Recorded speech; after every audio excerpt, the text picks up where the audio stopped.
কিছু মারছে তাই করছে দেখেন জানো স্লিপ খেয়ে পড়ে না।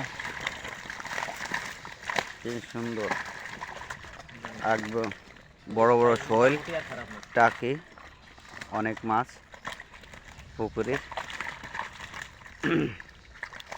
দেখছি অনেক কিরম দেবেন মাছ, কিরম আপনি জানেন, ওই কোন একটা টান যাবে না।